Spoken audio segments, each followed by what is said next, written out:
저를 초청해 주셔서 먼저 주님의 이름으로 감사의 말씀을 드립니다.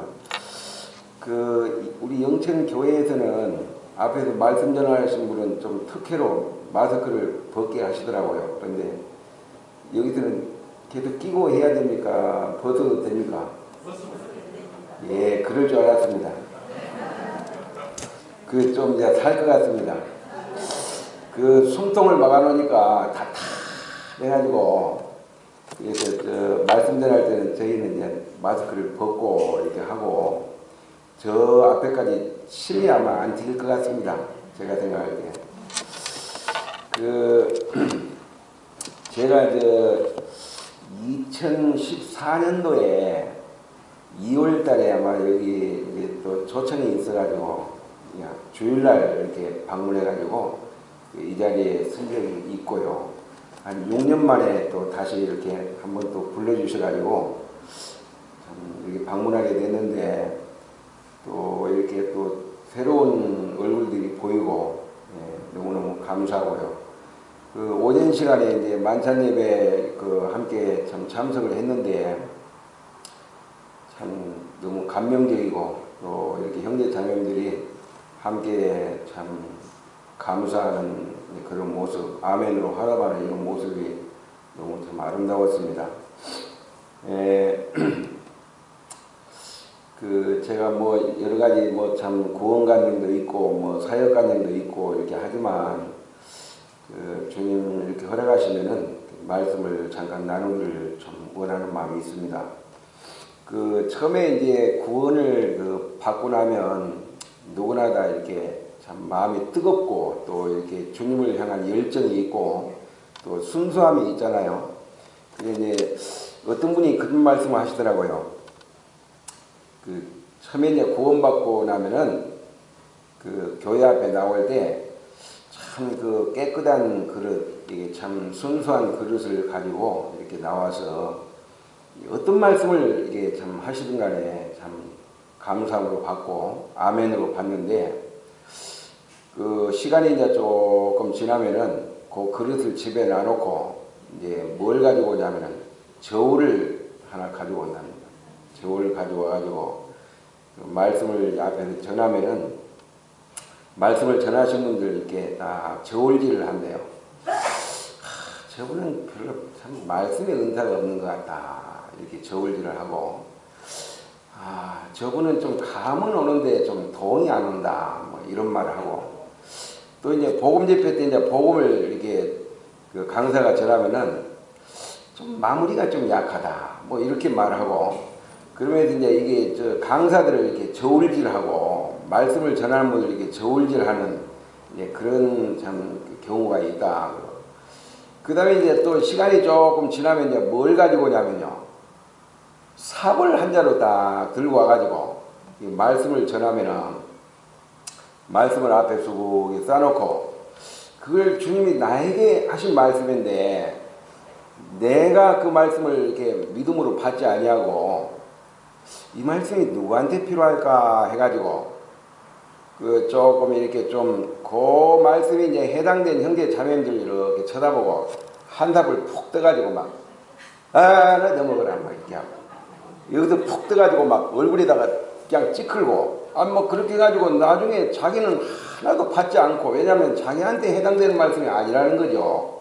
그런데 어떤 분은 또 그래요. 말씀을 이렇게 전하고 나면은 끝나고 나서 찾아와가지고 형제님 그 말씀 지금 나 들으라고 하신 말씀 아닙니까? 그렇죠. 하나님이 다 성도들 들으라고 하신 말씀이고 다 필요하니까 이게 주신 말씀이죠. 그런데 꼭 나를 겨냥해가지고 하신 말씀 같습니다. 그런데 모든 성도들 다 겨냥해서 주님이 하신 말씀이지 어떤 특정한 한 사람만 이렇게 지목해가지고 하신 말씀이 아니잖아요. 그래서 말씀을 이렇게 전하면은 그렇게 이제 나한테는 안 맞고 나는 참 영적 상태가 좋고 나는 판단받을 짓도 안 했고 그러니까 이게 둘러보고 이 말씀이 그 형제에게 참 필요한데 오늘 또 안 나왔네. 참 후회스럽다. 그리고 그 자매가 참 이 말씀을 드려야 되는데 왜 오늘 안 나왔을까? 그러니까 아쉬워하는 그런 경우가 있고, 그 다음에 이제 조금 이제 어떤 분은 이제 또 교회 나올 때 뭘 가지고 오냐면 미터진 자료를 하나 딱 가져와가지고 말씀을 이제 전하면서 그 자료에다 담아가지고, 아이고 참 잘 들었습니다. 예, 참 감명이 옵니다. 집에 가다가 다 줄줄줄 다 쏟아가지고 집에 가서 이제 가만히 생각해 보면은 집에가 말씀 듣고 집에 간 지 1시간도 안 되는데 무슨 말씀을 전했는지 생각이 안 나고, 예? 뭐 분명히 주제를 말씀했는데 이 주제가 뭐 생각도 안 나고 그래가지고 깜빡깜빡 한다 이거죠. 근데 이제 저나 이제 여러분은 구원받은 이후에 주님 오시는 그날까지 항상 어떤 이제 신앙의 이제 믿음의 초심을 버리지 않고 그 어린아이와 같은 그런 순수한 마음이 있잖아요. 또 단순한 그런 마음으로 이렇게 하나님 말씀을 이렇게 듣고 또 이제 그 말씀을 주님이 나에게 주신 말씀이다. 뭐 다른 어떤 성도에게 주신 말씀이 아니고 나에게 주신 말씀이다. 이게 이제 종의 자세 있잖아요. 이게 그 누가복음 그 17장 10절에 보면은 주님이 그랬어요. 너희는 명령받은 것을 다 행한 후에 이르기를 우리는 무익한 종이라. 우리가 마땅히 할 일을 한 것뿐입니다. 이렇게 하라고 하는 거죠. 사실 구원받은 그리스도인들은요, 다 주님과 여러분과의 관계는 주종 관계거든요. 이 주님과 종의 관계 아닙니까? 그렇기 때문에 이 종은 주인이 어떤 말씀을 하시든 간에 이 순종하는 마음과 이 복종하는 그런 자세로 하나님의 이 말씀을 들을 때 그 말씀이 놀랍게 참 이렇게 역사되는 그런 경우가 많이 있죠. 거기에서 이제 무익한 종이다. 그 말은 그 종은 있잖아요. 주인에게 전혀 도움이 되지 않는 그런 종을 가리켜서 무익한 종이다. 이렇게 말씀을 드릴 수가 있습니다. 사실 저나 여러분이 있잖아요. 참 주님께 유익한 존재같이 보이지만 사실 말씀을 보면요. 참 무익한 존재라고 하는 것을 잘 우리가 말씀을 통해서 이제 참 볼 수가 있습니다.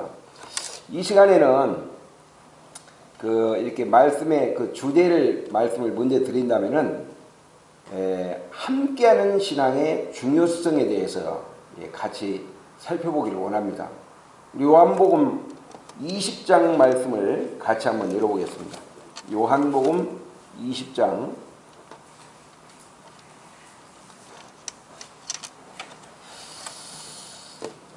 요한복음 20장 19절 말씀, 20절 말씀 우리 같은 목소리로 같이 한번 읽어보겠습니다. 요한복음 20장 19절, 20절 함께 읽어보겠습니다. 시작.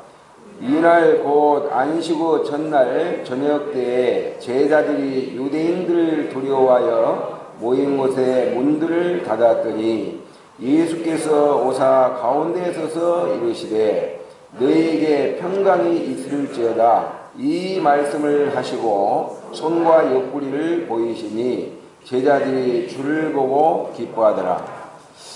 24절과 25절 말씀도 같이 한번 읽어보겠습니다. 시작.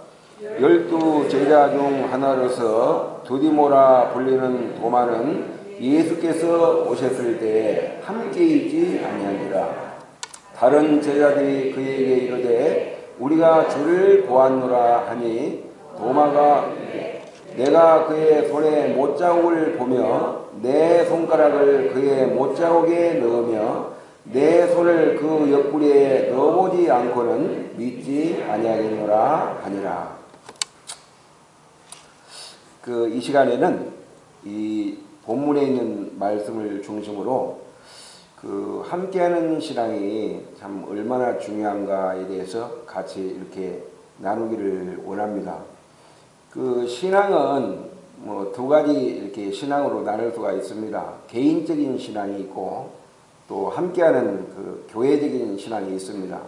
주님과 이렇게 여러분과 이렇게 저와의 어떤 1대1의 이제 관계, 수직적인 이제 그런 신앙이 있다면은 그 성도와 성도 간에 이렇게 함께하는 수평적인 신앙, 연계된 그런 신앙, 하나된 신앙, 그것을 성경에서 이렇게 말하고 있는데, 이 시간에는 함께하는 신앙이 얼마나 참 중요한 신앙인가를 참 같이 생각해 보기를 원합니다. 우리가 이 본문에 있는 이제 이 말씀을 이렇게 보게 되면은 주님이 그 금요일 날 이렇게 십자가를 지시고, 그리고 일요일 날 아침에 일찍이 이제 부활하셨는데, 먼저 그 막달라 마리아에게 보이시고, 두 번째는 마리아와 이제 다른 이렇게 여자들에게 보이고, 그 다음에 이제 베드로에게 주님이 보여주시고, 엠마오로 가는 두 제자에게 나타나시고, 그리고 이제 10명의 제자들이 모여있는 이 그 다락방에 주님이 집단적으로 이렇게 밤에 나타나셔가지고 그들에게 이제 하신 이 말씀인데, 우리는 참 이 말씀을 통해서 좀 세 가지 어떤 측면에서 이렇게 그 같이 생각해 볼 수 있다고 생각합니다. 첫 번째는 그 과거 이렇게 문제가 있고요. 그 다음에 두 번째로는 현재 문제가 있고, 세 번째로는 이제 미래 문제가 있는데, 아마 이때 당시에 이제 그 10명의 제자들이 다락방에 이렇게 모여가지고 유대인들이 두려워가지고 문을 걸고 굉장히 두려움 가운데 이렇게 있었습니다. 이제 그런 가운데 있었는데, 이런 그 제자들의 마음은 참 과거 문제, 현재 문제, 어떤 미래 문제가 복합적으로 이렇게 있어가지고 굉장히 두려움 가운데 있는데, 아마 이 시대를 살고 있는 저와 이렇게 우리 형제 자매님들도 이 당시에 제자들의 이제 이런 똑같은 마음이 저와 여러분에게도 있지 않는가, 그렇게 생각이 들어집니다.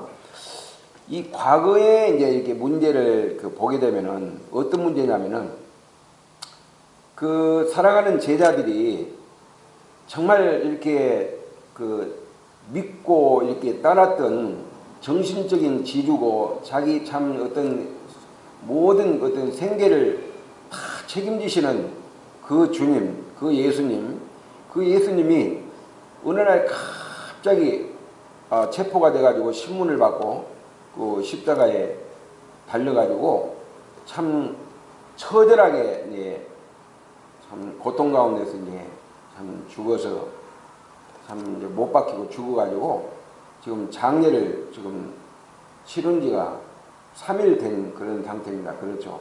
그러니까 요 어떤 이제 지금 분위기가 제자들 어떤 분위기냐면요, 초상집 분위기입니다. 초상집 분위기. 만약에 여러분에게 가장 여러분 가정에 정신적인 지주 있잖아요.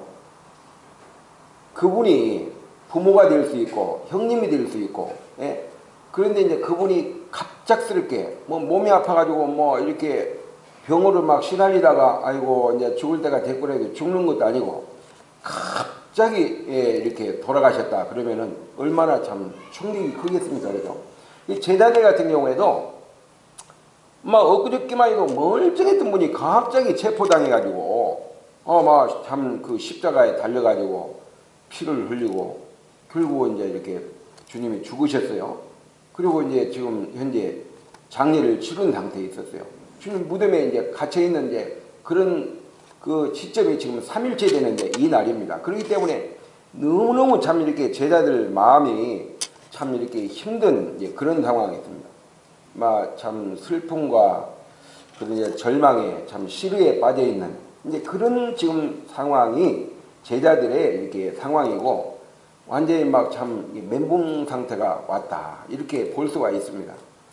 아마 이제 저와 여러분 경우에도 참 주님을 섬기다 보면은 참 그 이렇게 예상하지 못한 이제 그런 일들이 많이 이렇게 발생을 하죠. 잘 나가다가 막 갑자기 이제 어려운 경우가 있고, 사업도 잘 되다가 갑자기 참 어려운 경우가 있고, 건강이 참 계속 건강할 줄 알았는데 갑자기 막 병원에서 검진을 받아보니까 암이요 이렇게 하면 얼마나 충격이 큽니까? 그죠? 저도 굉장히 참 건강할 줄 알았어요. 여러분이 저를 볼 때 굉장히 건강하게 보이죠. 그죠? 예, 사람의 외모를 봐서는 안 됩니다. 저는 참 이렇게 참 나약한 사람 중에 한 사람입니다. 그 좀 뭐 나이도 얼마 안 먹었지만 세월이 흐를수록 늘어나는 게 뭔가 있더니 나이가 늘어나고 먹는 약의 수량이 많이 늘어나더라고. 그래가지고 뭐 저 남원에 이제 서복조 형제님한테 가니까 형제님이 하신 말씀이 정형제님 고혈압 약을 필히 먹으세요. 그래서 이제 지금은 고혈압 약을 먹고 있습니다. 혈압이 높아가지고. 그리고 이제 얼마 전에 또 이제 한번 가니까 정형제님 위장약을 필히 먹으세요. 그래서 지금도 위장약을 또 먹고 있습니다. 그리고 이쪽에는 이제 눈 오른쪽을 좀 다쳐가지고 눈이 좀 잘 보이는 편이 아니고, 근데 얼마 전부터 이게 왼쪽 눈이 있잖아요. 자꾸 막 물체가 파리가 왔다 갔다 하는 것처럼 이래 막 해가지고, 그래가지고 안과에 가니까요 약을 주더라고. 수술을 하기 전에 약을 먹으세요.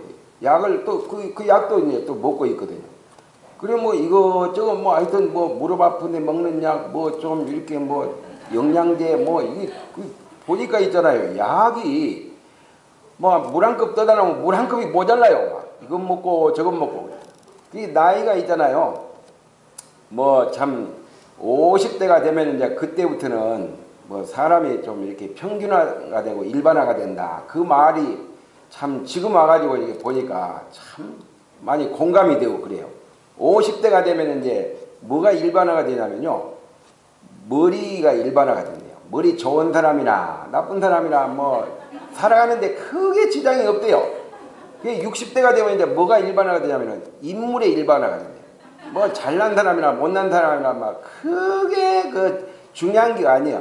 어차피 60대 되면 뭐 여기 이제 좀 주름살도 생기고 여자분들 같은 거는 뭐 얼굴에 뭐 이게 좀 이렇게 단장을 하고 하니까 그렇지.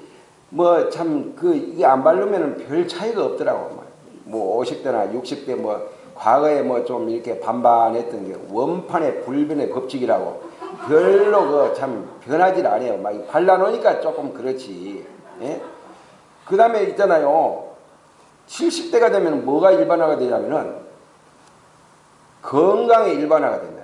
나이 70대 가지고 건강한 사람 별로 없죠. 그러니까 뭐 70대 가지고 막 그냥 막 근육 이렇게 나온 것도 징그러워요. 그 나이에 맞게 이렇게 해야지. 그러니까 건강이 일반화가 돼. 어디가 아파도 아프거든요. 나이 70대 가지고 진짜 몸 하나도 안 아픈 사람 한번 나와보라고. 어디가 아프도 아프거든요. 네. 그리고 80대가 되면 뭐가 일반화가 되는지 아십니까? 돈의 일반화가 돼. 돈 나이 80대 가지고 돈 많은 사람이나 적은 사람이라고 무슨 필요가 있겠어요? 하루에 밥 세끼 먹고 뭐 그러지. 돈을 뭐 뭉탱이로 가지고 다녀봤다 어디다가 쓰겠어요? 여행을 다니겠어요? 예? 안 되거든요. 그러니까 별 의미가 없다는 거죠. 그 다음에 이제 뭐가 일반화가 되면은 키가 일반화가 돼. 키 적은 사람, 우리 어머니는 1m 하여튼 50도 안 돼요. 그렇기 때문에 지금은 뭐 96세인데 요양병원에 계시는데요. 더 구부러질 것도 없어. 항상 그래요. 근데 신장이 큰 분들은요, 자동적으로 나이가 구부러지더라고요. 이렇게 활처럼 구부러져가지고 키에 일반화가 돼요. 예. 그리고 지금은 내가 요양병원으로 가보니까요, 한 6인실인데요. 6분들이 쫙 누워있으면 누가 누군지를 몰라요. 머리가 다 백발이요. 70, 80대 된 할머니들 이렇게 보면은 희끗희끗 해가지고 누가 누군지를 몰라. 그래서 다 일반화가 되는구나. 그래서 나이가 이제 뭐 요새는 뭐 백수시대라 그런 데 있잖아요. 하여튼 뭐 산송장이다. 살아있지만은 뭐 성장이나 별 차이가 없는 것 같아요. 참 그걸 보면서 있잖아요. 참 인생이라는 것이 우리가 참 항상 뭐 건강만 아니고 참 세월 앞에 참 장사가 없다고 결국은 있잖아요. 여기저기 고장이 나더라고. 차로 가면 이제 중고차고 폐차장을 향해서 계속 가고 있어요. 그래서 뭐 폐차에 가깝다고도 폐차장 빨리 들어간 게 아니더라고. 사고 나면 뭐 새 차라도 뭐 금방 폐차장에 들어가는 경우도 있잖아요. 사람 팔자 시간 문제 5분 전이라고 아무도 예측을 못해요. 그래서 이제 이 말씀을 보면은 제자들이 있잖아요. 주님이 이제 참 십자가를 지시고 죽은 지 이제 장사되는 지 3일째 되는 날, 정말 이렇게 막 그 초당집 분위기에서 너무너무 막 힘든 그런 상황이었다. 그게 과거 문제예요. 왜냐하면 3일 전에 주님 죽었기 때문에. 근데 이제 현재 문제는 어떤 문제냐면 있잖아요. 이 말씀을 잘 보면 19절에 보면은 이날 곧 안식 후 첫날 저녁 때에 제자들이 누구를 두려워했다고 그랬어요? 유대인들을 두려워하여 모인 곳에 문을 닫았더니 이렇게 말하고 있어요. 근데 이 말씀을 잘 보게 되면은 자기 스승을 죽인 유대인들이 그를 추종하는 제자들을 그대로 나눴겠냐 이거죠. 그렇기 때문에 이 제자들은 유대인들이 두려워가지고 다락방에 모여가지고 문을 꼬고 걸어 잠궈놓고 부들부들 떨고 있었어요. 이게 현실적인 문제예요. 아마 여러분의 어떤 삶 가운데서도 우리가 구원을 받고 참 천국에 소망이 있지만은 현재는 현재거든요. 현실은 현실이거든요. 그렇기 때문에 많은 두려움 가운데 살 수가 있어요. 예? 막 직장에 대한 두려움, 건강에 대한 두려움, 대인관계에 대한 두려움, 여러 가지 두려움들이 많이 있어요. 막 코로나 때문에 있잖아요. 다들 마스크를 쓰고 있잖아요. 저도 마스크를 쓰고 다녀요. 예. 왜냐하면은 나를 위해서도 쓰지만은 상대방을 위해서도 안 쓰면 안 되는 그런 지금 시대가 돼버렸어요. 그러니까 답답한 거예요. 걸릴까봐 가지고. 안 쓸 수도 없고, 쓸 수도 없고. 그러니까 저는 나와가지고 이렇게 마스크를 벗으니까 참 좋잖아요. 그죠? 여러분은 벗을 수도 없고. 그래 여기 보니까요. 참 너무너무 이 제자들 마음 가운데 참 두려운 마음이 있었어요. 이런 제자들에게 참 밥맛이 있겠어요? 입맛이 있겠어요? 죽을 맛이지. 진짜 참 이 상황은 정말 이렇게 어려운 그런 상황이었다고 하는 거죠. 그래서 너무 막 제자들 마음 가운데 참 걱정과 근심이 너무너무 참 이렇게 그 마음을 참 사로잡고 있는. 그리고 이거 세 번째는 어떤 문제냐면은 아마 미래 문제라고 생각해요. 뭐 여러분 죽는 것도 두려운데 사는 것도 참 걱정이라. 왜냐면은 3년 동안 있잖아요. 주님 앞에 제자로 부름을 받기 전에는 뭐 직업을 가지고 뭐 베드로나 요한 같은 경우에 다 이렇게 직업이 있었잖아요.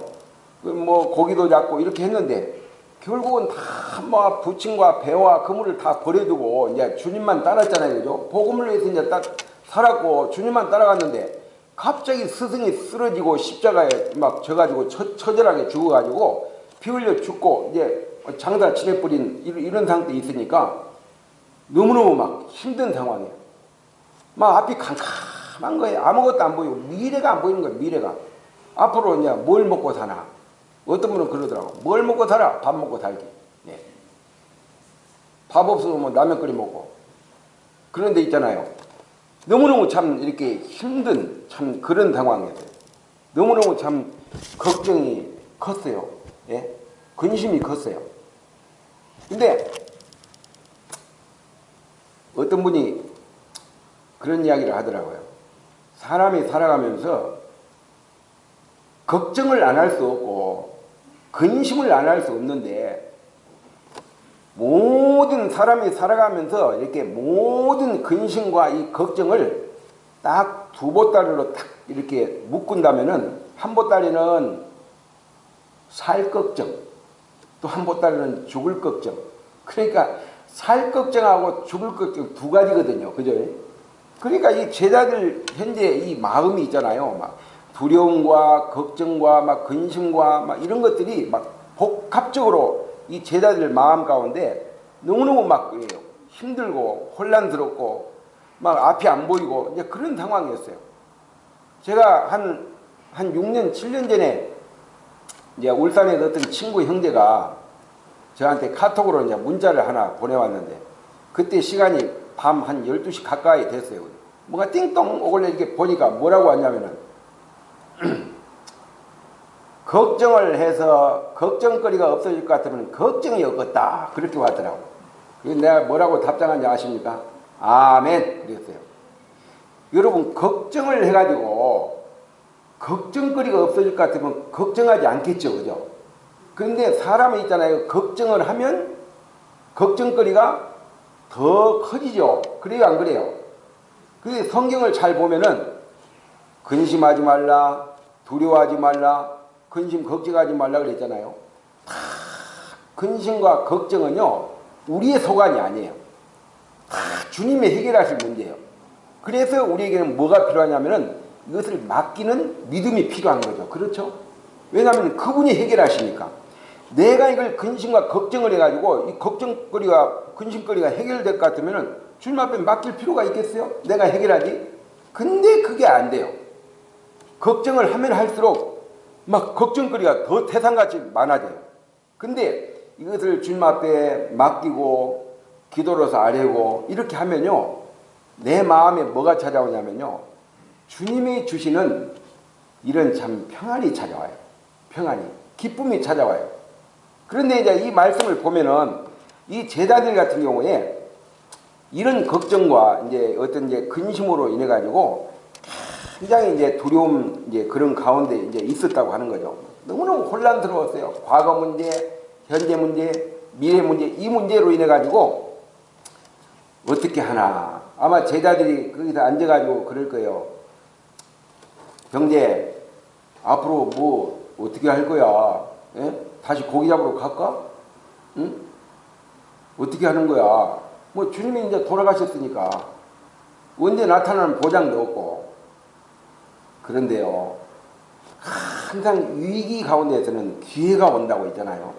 그런 위기 가운데 있을 때 누가 나타나는지 한번 보세요.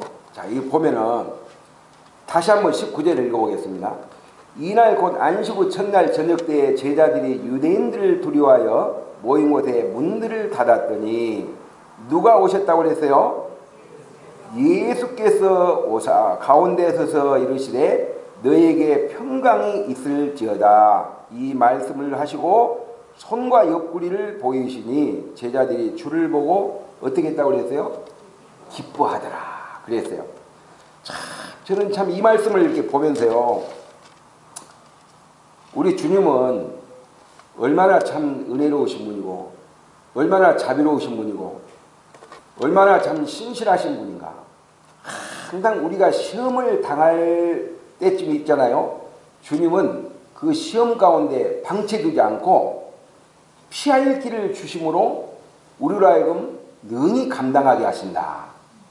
이런 정말 절망 가운데서 이제 어떻게 할 수가 없어요.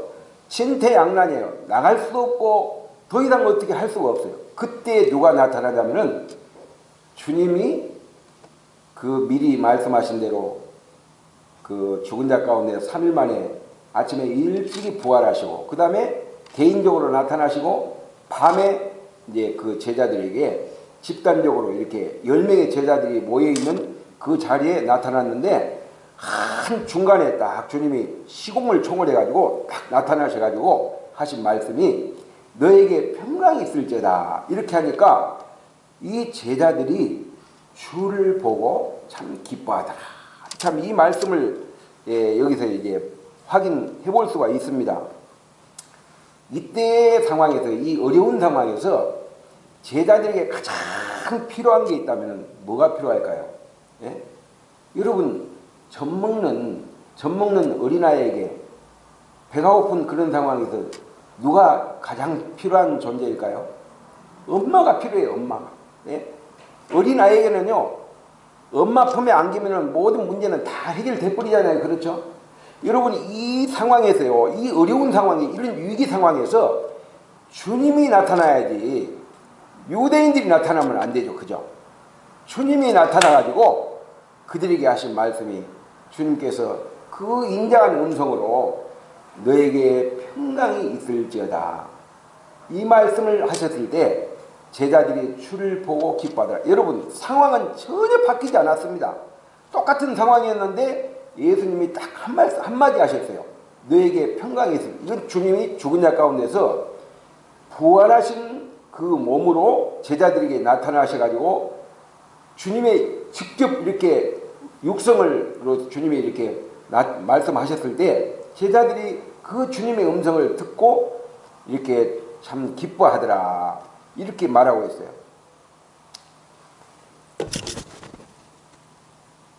주님이 너에게 평강이 있을지어다 그랬는데 이 평강은 누가 주는가? 이 평강은요, 우리 주님이 우리에게 제공합니다. 여러분, 이 세상에서는 있잖아요, 그 노력을 해가지고 또 돈을 지불해서 대가를 지불해가지고 얻을 수 있는 것이 많이 있지만은 노력해가지고 돈을 주고 얻을 수 없는 것 대표적인 두 가지가 뭐냐면 첫째는 생명입니다. 그렇죠? 생명은 돈 주고 이렇게 얻을 수가 없어요. 그 다음에 두 번째 평강, 이 평안, 이것은 돈 주고 사는 게 아닙니다. 이 세상 사람들은 있잖아요, 무엇을 추구하냐면 편안을 추구합니다. 편안.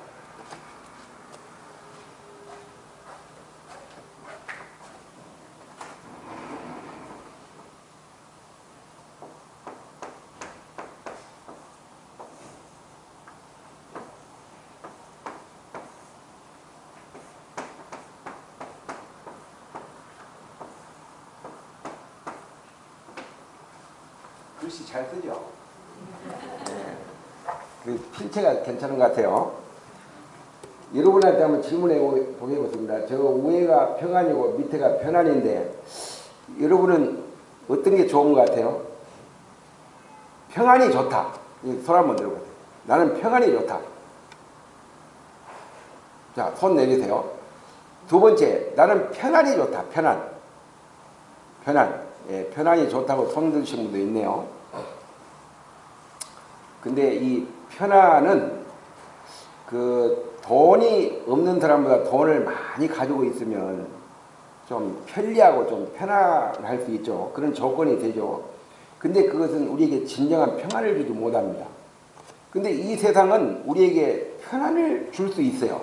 예. 노력해가지고 얻을 수 있는 건 편안을 얻을 수 있는데 평안은 얻을 수 없습니다.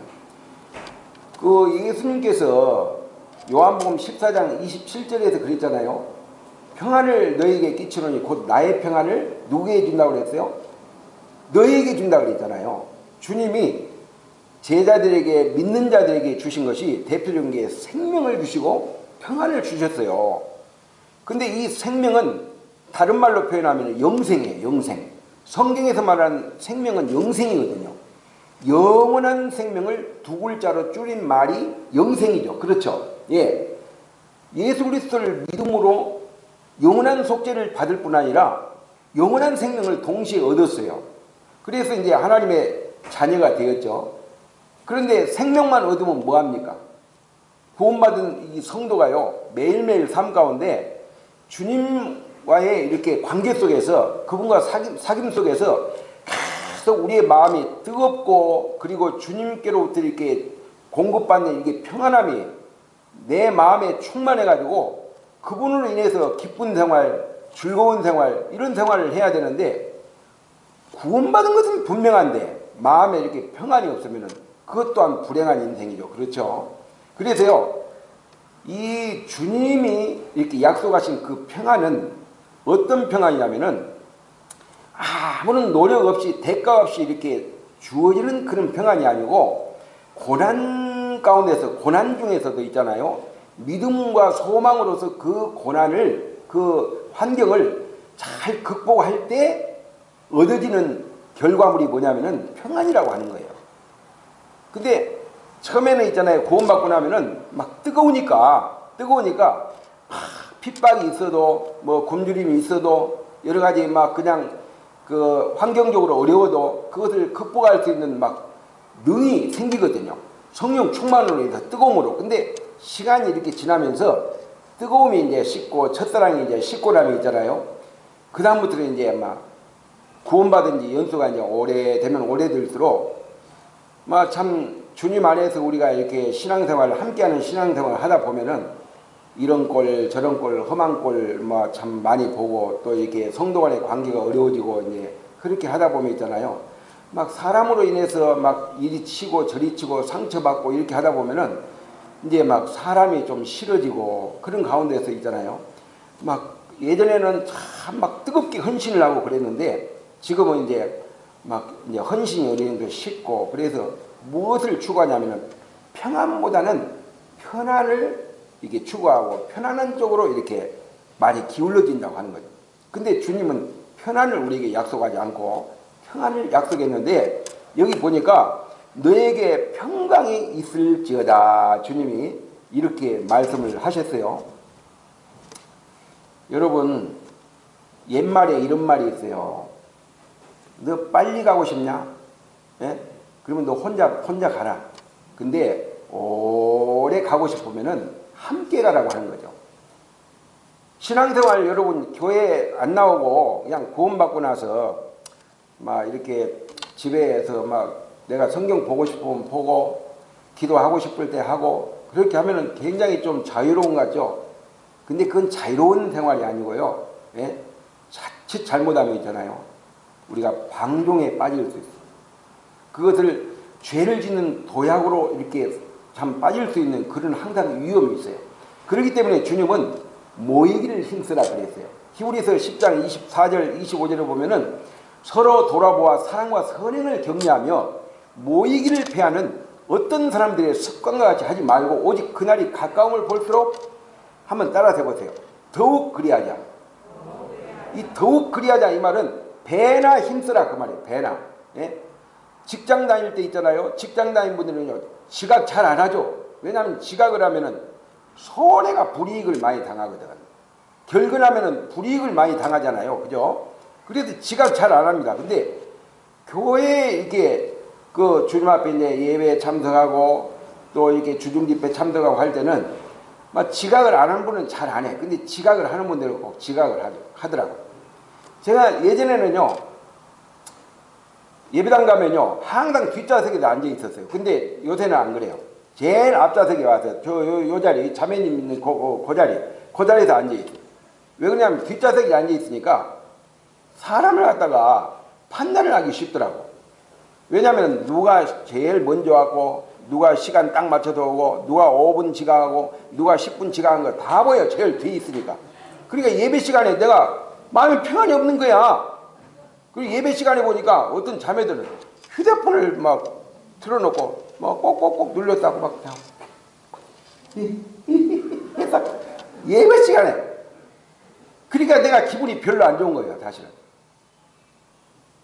그리고 이제 다른 형제님 말씀 시간에 제일 뒤에 앉아있으면 말씀 시간에도 뭐 일어나가지고 물 먹으러 한번 갔다 왔다가 막 애를 또 막 꼬마 한 번씩 막 뛰었다가 막 그냥 가고. 현준이 아들내미. 다른 아들내미라고 욕먹으니까. 둘째 놈. 근데 참 어떤 분들은 막 또 저는 분도 있어요. 내가 긍정적으로 보면 참 저분 건강관리를 참 지혜롭게 잘 하시는구나. 부정적으로 보면요. 그게 참 안 좋은 거예요. 정신을 바짝 차리고 말씀을 드려야 되는데, 예? 아니, 왜 말씀 시간에 잡니까? 그러면 어떤 할머니, 모친, 지금 주님나라 가셨지만, 형제님, 기도 전화?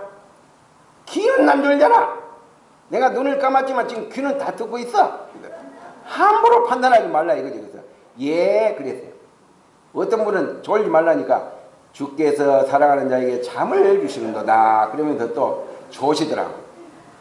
하여튼 그래가지고 내가 그 다음부터는요 막 죄짓기 싫어가지고 제일 앞에서 예배 드리니까요 예배 시간 뭐 내가 말씀 시간 아닐 때는요 앞만 봐요. 앞만. 여기만 보니까 죄를 덜 짓더라고. 마음에 평안이 있어요.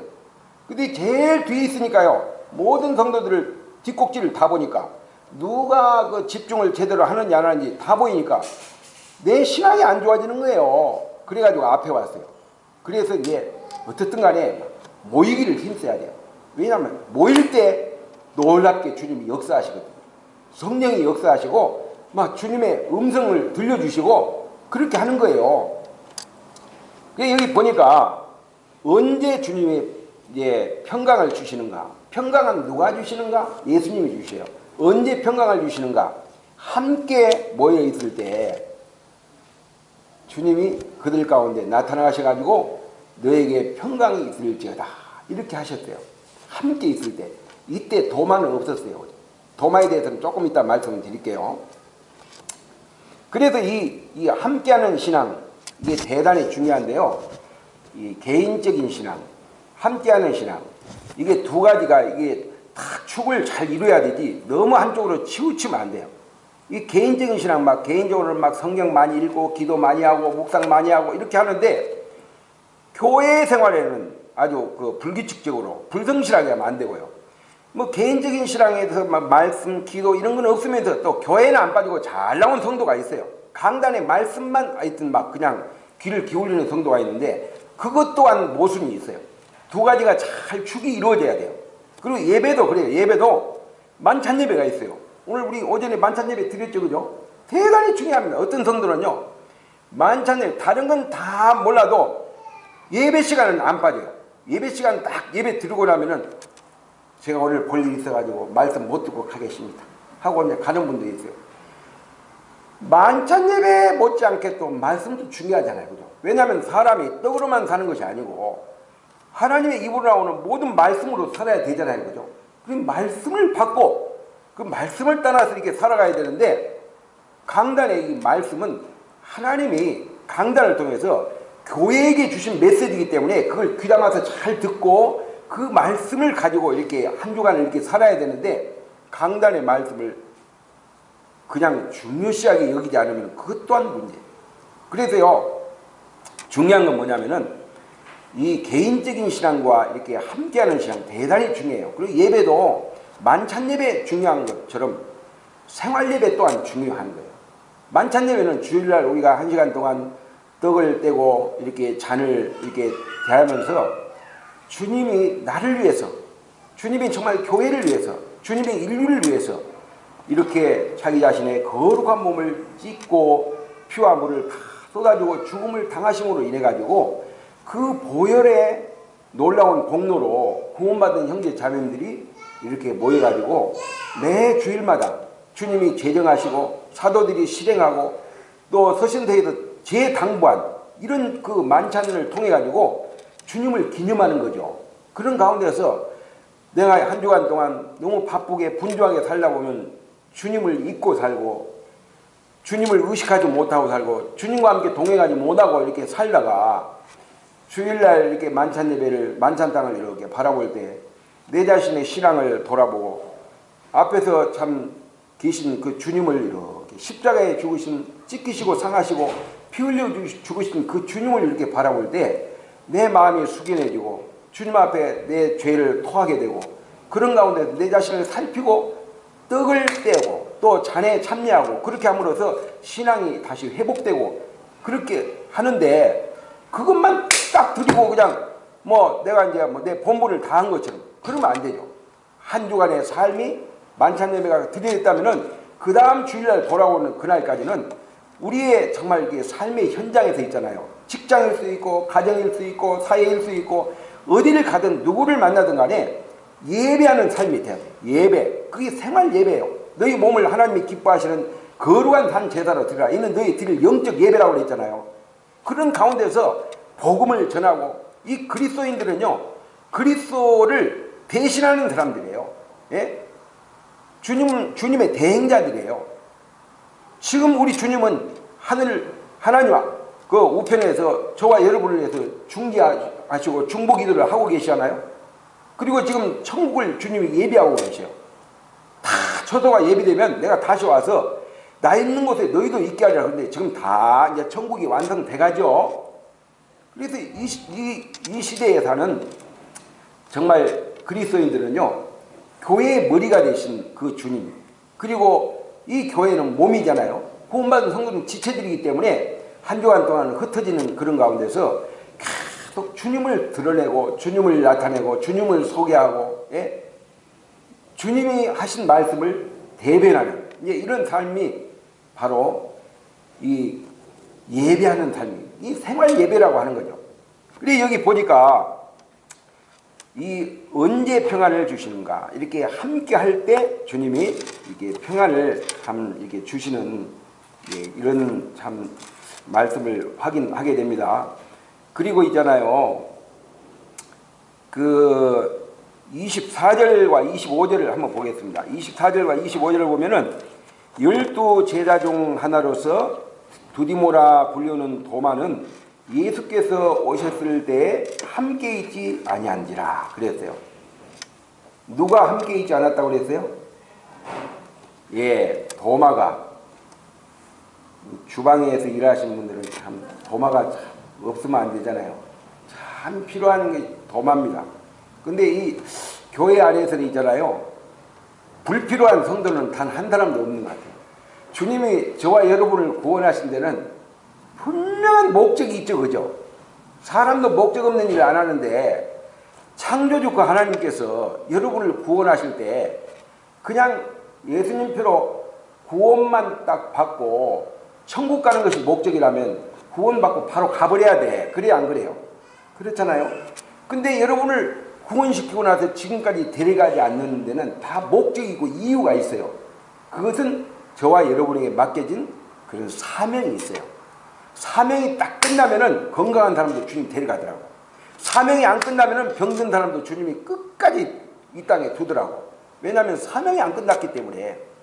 이 사도 바울 같은 경우 보면은 자기 사명이 다 마쳐지니까 내가 선한 싸움을 싸우고 나의 달려갈 길을 마치고 믿음을 지켰으니 이제부터는 나를 위하여 의의 면류관이 예비됐다 그랬는데 사명이 끝나면 데려가는 거예요. 모세 같은 경우도 120세에서 사명이 딱 끝나니까 그가 아직 기력이 남았고 눈이 있잖아요. 쇠하지 않았어요. 예? 그런데 주님이 어떻게 했어요? 그를 불러갔어요. 예? 사명이 끝나면 데려가는 거예요. 우리 영천에도 40대 후반 되는 어떤 형제님 몇 년 전에 있잖아요. 주님 나라 갔어요. 근데 우리가 볼 때는 정말 필요한 일꾼이에요. 더 있어야 돼요. 예? 건강했어요. 그런데 갑자기 참 이렇게 그 암으로 고생하시다가 짧은 시간에 암 판정받고 2달 만에 주님 나라 갔어요. 너무너무 참 그 형제가 성이 정가예요. 저도 정가고 너무 마음이 아팠어요. 예. 근데 그 이제 믿음의 측면에서 이제 이렇게 바라보면은 그 형제님은 젊었을 때 늙어서 할 것까지 다 진을 다 빼고 주님을 위해서 사명을 다 했으니까 주님이 그래 너 이제 네 사명 끝났으니까 이제 와라. 주님이 불러갔다고 이렇게 생각하니까 그때 이제 마음이 평안함이 있었어요. 근데 그런 마음을 갖지 않으면요 너무너무 마음이 힘들었어요. 그래서 이 말씀을 이렇게 보니까 이 주님이 이제 부활하셔가지고 이렇게 참 여러 이제 이게 제자들에게 그 다락방에 나타나셨을 때 부활하신 그 모습으로 나타날 때 이때 다른 제자들은 있었는데 이 도마라는 이 제자가요 이때 함께하지 아니했다 이렇게 하고 있어요. 저는 참 이 말씀을 이렇게 볼 때 이 도마는 있잖아요. 십자가에 죽으신 십자가에 처형당한 그 예수님만 이렇게 봤지 부활하신 예수님을 지금 봤어요? 못 봤어요? 보지를 못했어요. 왜냐하면 이때 주님이 부활하셔가지고 저녁 때 그 부활의 몸으로 그 제자들에게 한 복판에 나타나가지고 너에게 평강이 있을지어다 이런 음성을 듣지를 못했어요. 부활하신 모습을 보지를 못했어요. 그 다음에 주님이 십자가에 이렇게 달리실 때 찍히신 이 손에 못자국, 옆구리에 창자국 이런 걸 확인하지 못했어요. 그런 가운데 있었기 때문에 너무너무 힘들었어요. 참 힘든 이제 그런 가운데 있었는데 여기 26절에 보면요 이런 말씀이 있어요. 여드레를 지나서 제자들이 다시 집안에 있을 때 도마도 함께 있고 문들이 닫혔는데 예수께서 오사 가운데 서서 이르시되 너에게 평강이 있을지어다 하시고 그랬는데 이 말씀을 보면은 그 주님이 제자들에게 그 집단적으로 나타나가지고 그 너에게 평강이 있을지어다 처음에 이렇게 평강의 음성을 들려줄 때 도마는 없었어요. 그 다음에 이제 두 번째 이제 이렇게 주님이 집단적으로 나타날 때 그때는 이제 11명의 제자들이 이제 모였었는데 그때는 도마도 같이 있었죠. 그죠? 근데 이제 일주일이 지나서 여러분 한 주간이 별거 아닌 것 같죠? 오늘 예배 빠지면은 뭐 다음 주에 뭐 예배 드리면 안 되겠나? 그렇게 생각할 수 있죠. 근데 여러분 일주일이 얼마나 소중한가를 알게 돼요. 그래서 이 보면은 여드레를 지나서 이 8일이라고 하는 이 여드레의 슬픔 한번 따라서 해보세요. 여드레의 슬픔. 예, 이 여드레의 슬픔을 한번 생각해 보길 원합니다. 이 도마 같은 경우를 보면요 함께 있어야 될 성도가 함께 있지 않을 때 어떤 문제가 생기냐면은 부활하신 그 주님의 실체를 보지 못했다고 하는 것입니다. 그렇죠? 이때 함께 있었으면은 부활하신 주님의 실체를 함께 봤습니까? 못 봤습니까? 봤죠?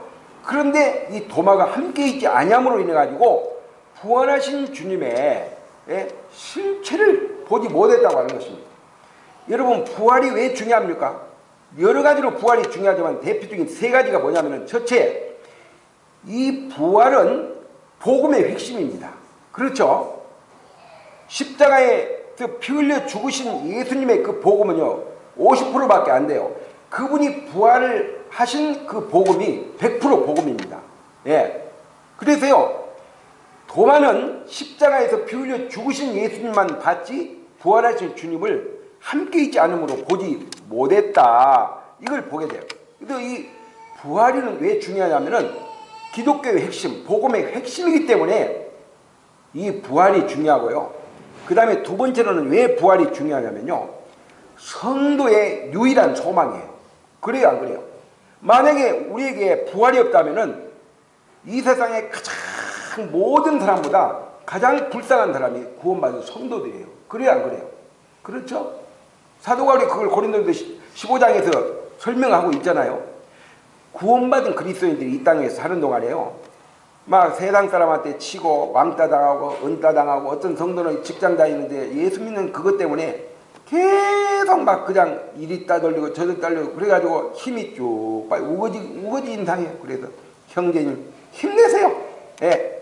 그 뭐 우리는 구원받은 성도는요 이 땅에서 나그네입니다. 예. 우리는 이 땅에서 구원받은 성도는 이방인입니다. 여러분, 나그네 이상의 대우를 기대하지 않습니다. 지나가는 길 나그네가 밥 한 그릇 얻어먹는데 보리밥을 주면 어떻고 쌀밥을 주면 어떻고 뭐 먹다 남은 음식을 주면 어떻습니까? 지나가는 나그네인데, 예? 나그네 이상의 대접을 기대하지 않아요. 두 번째, 나그네는 있잖아요, 무거운 짐을 지지 않습니다. 예, 가볍게 가는 거죠. 예? 간단하게 정말 필요한 것만, 필요한 걸 다 갖추면 안 되고 없어서는 안 될 것만 간단하게 이렇게 탁, 예? 배낭에다 탁 짊어지고, 그게 나그네의 모습이에요. 세 번째는요, 나그네는 목적지가 있습니다. 우리의 시민권은 어디가 있다고 그랬어요? 하늘에 있는지라 그랬잖아요. 우리 이 땅에 소망이 없어요. 이 땅에서 정착하는 사람들이 아니에요. 이 땅에서 영원히 안 살아요. 제가 저 자신을 보니까요, 나그네 같지 않더라고요. 말로는 나그네 하면서 전에 이사를 하는 데 있잖아요. 이삿짐이 20차가 넘어요. 제 더블캡으로 보니까 세상에 얼마나 많이, 그래 한 달 동안에 갔다가 계속 버렸어요. 막 주워온 거 얻어온 거 뭐 이런 것도 많이 있었고, 뭐 저는 좀 눈이 나쁘지만 꼭 그 길 가다가 좀 보면은 딱 필요한 거 눈에 보여요. 그것도 은사인 것 같아요, 보면. 그래가지고 막 교회 한 60평 그 반 잘라가지고 이쪽에다 사태 꾸미고 반은 창고에다가 막 그냥 막 싸놨어요. 근데 그게 꼭 필요할 때가 있더라고. 어떤 성도님이, 형제님 뭐 5단 그 이렇게 수납장 혹시 필요하다면 내가 필요한데 좀 구해주세요. 그러면 아, 있습니다. 갖다 드릴게요. 갖다 주고, 예, 뭐 운동기구 있으면 막 나오면은 갖다 놓고, 그 필요하다면 아, 예, 있습니다. 막 실어다 주고, 이렇게 했는데 나중에 이사 가려니까요, 다 치워줘야 되잖아요. 세상에 막 한 달 동안을 버려도 다 못 버리게 돼. 내가 그때 뭘 경험한지 아세요? 참 내가 나그네가 아니구나. 나그네는 막 간단하게 막 살아야 되는데, 예? 굴빈해야 되는데 너무 막 꽉 차가지고, 근데 이사 가면서 막 몽땅 버렸는데 지금은 또 꽉 찼어요. 보니까 나그네 같지는 않더라고. 예. 내가 아까 무슨 이야기 하다가 무슨 이야기 하다가 지금 여기까지 왔다. 목적지 그 전에 내가 뭐 이야기를 했는데, 죄송합니다. 뭐 한계가 있으니까. 이제 제가 이제 부활은 왜 중요한가 그 말씀드렸죠. 이 부활은 왜 중요하냐, 두 번째로는 성도의 유일한 소망이다. 그 다음에 세 번째는 왜 부활이 중요하냐면은 죄인들을 향한 하나님의 공의입니다. 공의. 한 번 죽는 것은 사람에게 정하신 것이고 그 외에는 심판이 있다고 그랬죠. 요한계시록 20장에 보면요, 백부자 심판이 있습니다. 정말 이 세상의 모든 죄인들은요, 참 재밌게 잘 사는 것 같지만 참 메뚜기도 한 철이라고 인생이 있잖아요. 참 한때 한순간이에요. 이 세상 사람들 부러워하지 마세요. 하나님의 정말 엄중한 심판, 공정한 심판이 있습니다. 예. 하나님은 공의의 하나님이에요. 그래서 이 악인들을 향해서 하나님이 분명하게 심판하십니다. 부러워하지 마세요. 예. 성도들에게는 상급과 관계된 심판이 있지만은 악인들에게는요, 정말 이렇게 형벌과 관계된 그런 심판이 있다. 그래서 부활이 중요한 거예요. 어떤 사람은 복음 전하면요, 죽으면 뭐가 있습니까? 죽으면 시마이지. 일본 말로 시마이라 그래서 야이! 여보시오. 무슨 죽으면 시마이라고. 그래가지고 양반이 깜짝 놀래가지고 나중에는 이제 복음 듣고 구원받은 사람도 있더라고. 어떻든 죽으면 끝나는 것이 아니죠. 그래서 이 말씀을 보니까 여들의 이 슬픔 가운데서 왜 정말 이 도마가 이런 정말 그 슬픔 가운데 있었냐면은 부활하신 주님을 보지 못하니까, 예? 이런 정말 8일간의 이게 슬픔을 당할 수밖에 없었고, 그 다음에 이제 두 번째로는 이 8일 여들의 이게 슬픔을 생각할 때 함께할 시간에 함께 있지 아니할 때 있잖아요. 어떤 불이익을 당했냐면은 평강에 주님의 음성을 듣지 못했어요. 그래요, 안 그래요? 주님이 그때 나타나가지고 그때 도마가 처음에 같이 있었다면은 너에게 평강이 있을지어다 이렇게 할 때 8일 전에 같이 음성을 들어버렸으면은 얼마나 마음이 평안했겠어요. 근데 그때 함께 있지 않음으로 해가지고 8일 동안 그 정말 도마 마음 가운데 너무너무 힘들었어요. 십자가에 죽으신 주님만 생각하면 막 괴로운 거야. 부활하신 주님을 못 봤기 때문에, 부활의 소망이 없기 때문에 너무너무 힘든 거예요. 여러분, 정말 이 강단의 말씀이 집에 가서 성경 봐도 주님의 말씀이고 여기서 들어도 주님 말씀이니까 집에서 성경 보지 그렇게 생각할 수도 있어요. 그런데요, 이렇게 함께하는 그 시간에요, 이 말씀을 듣는 것이 얼마나 참 복된 시간인가, 이걸 알 때요, 예? 사람이 떡으로만 사는 게 아니잖아요.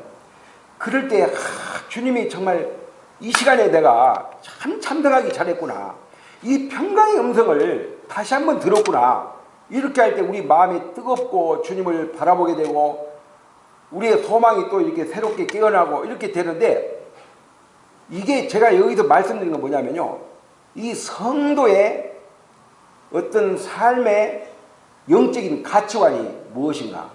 저와 여러분은 정말 가치관의 비중을 어디에다 많이 두고 있는가? 돈에다 많이 두고 있는가? 세상에다 많이 두고 있는가? 아니면은 정말 하나님 말씀의 믿음 쪽에다가, 믿음의 측면 쪽에다가, 이 믿음의 삶은 보상이 당장 눈에 안 나타나죠. 그죠? 직장을 가면 특근을 하면 수당이 있고 월급이 있고 그러지만은 교회에 나와서 말씀 듣고 헌신하고 어떤 분은 그러더라고. 형제, 서울에 있는 형제님이 저한테, 정형제, 예, 그랬더니 성도가 계속 헌신을 하다 보면 나중에 뭐가 된 줄 알아? 그랬더니 뭐가 됩니까? 그랬더니 헌신짝이 돼야. 그럼 버려. 그렇더라고. 근데 주님 안에서는요, 헌신을 많이 하고 나면요, 남는 게 그거예요. 그래요, 안 그래요? 헌신, 믿음으로 정말 헌신하고 나면은 다 주님 나가서 보상을 받잖아요. 여러분, 구원을 누구를 위해서 받습니까? 나를 위해서 받죠? 누구를 위해서 헌신합니까? 나를 위해서 헌신하는 거예요. 왜냐하면은 다 심는 대로, 행한 대로, 예? 섬기는 대로 주님이 다 상급을 주신다고 그랬잖아요. 남을 위해서 하는 게 아니에요. 예? 그래서 다 너희를 위해서 보물을 하늘에 쌓아두라 그랬어요. 주님이 나를 위해서 쌓아두라 그렇게 말하지 않았어요. 주님이 뭐가 부족해요? 예? 주님이 돈이 필요해요? 고기가 필요해요? 그게 아니잖아요.